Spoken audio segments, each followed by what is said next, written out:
कहता है, हमारी शादी में मेरी तो हो गई भाई। ये हो जाए डी ऑर्बिटल। ठीक है बच्चों, ये क्या कहता है, ये कहता है कि जब एक लाइगेंड, सॉरी ये एक मेटल, जब ये मेटल्स हमारे जो 6 लाइगेंड्स जब इसको रिपल्शन करते हैं तो इसके जो ऑर्बिटल्स होते हैं वो क्या हो जाते हैं, एक की ज़्यादा, जिसकी रिपल्शन ज़्यादा होती है उसकी एनर्जी ज़्यादा हो जाती है, जिसकी रिपल्शन कम हो रहा है उसकी एनर्जी कम हो रही है। तो इसका मतलब जो हमारा T2G होता है वो हमारा ऊपर चला जाता है, Eg, और जो हमारा T2G होता है वो नीचे चला जाता है। इसका मतलब इसमें रिपल्शन क्या हुआ, कम हुआ, इसकी एनर्जी डाउन होगी बैरी सेंटर से।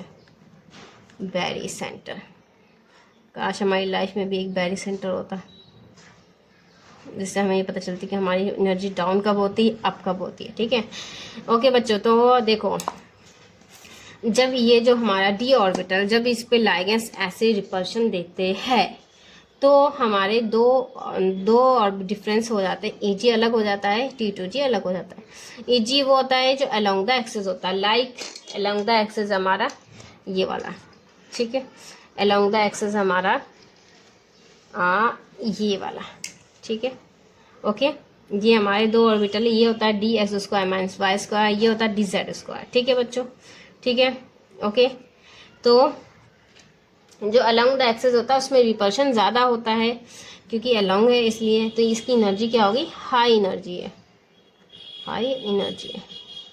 और इसकी एनर्जी क्या होगी, लो, जो बिटवीन द एक्सिस है, लो एनर्जी है। ठीक है ना बच्चों, ये हमारी क्या हो गई, बिटवीन द एक्सिस वालों की हमारी एनर्जी क्या हो गई, लो हो गई। ओके बच्चों, ठीक है। अब क्या होता है, अब जब इलेक्ट्रॉन आएंगे हमारे कितने, क्रोमियम 3+ है ना, ये क्रोमियम क्या है, क्रोमियम 3+।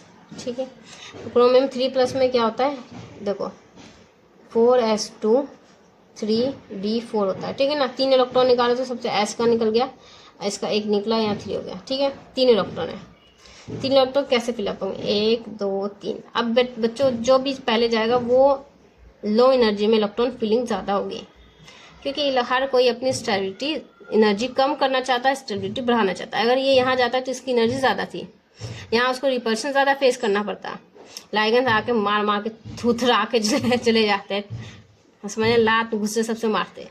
यहाँ उसको लाइगेंड्स फेस करना कम है, इससे इसकी एनर्जी डाउन हो गई, यहाँ पे रिपल्शन ज़्यादा, इसकी एनर्जी बढ़ गई। तो भाई यहाँ जाएगा इलेक्ट्रॉन तो इसकी एनर्जी बढ़ेगी, यहाँ पे गया तो उसकी एनर्जी कम हो गई, यहाँ स्टेबिलिटी बढ़ी है, stability energy directly proportional to stability. ठीक है, ओके। एनर्जी जितनी ज़्यादा होगी स्टेबिलिटी उतनी कम, एनर्जी जितनी कम होगी स्टेबिलिटी उतनी ज़्यादा होगी। ओके बच्चों, ठीक है, ठीक है। तो यहाँ पे हमारा T2G में 3 इलेक्ट्रॉन फिल हुआ, तो यहाँ पे देखो इसने क्या किया, T2G में 2 हो गया, इसमें 1 हो गया। भाई गलत है, इस तरह नहीं फिलअप होते, तुम तो कुछ भी कर दोगे। T2G में 3 है, इसमें ये सी है, T2G में 1 है, 2 इलेक्ट्रॉन ऊपर है। भाई बैंड बजा दी इन लोगों ने क्वेश्चन की।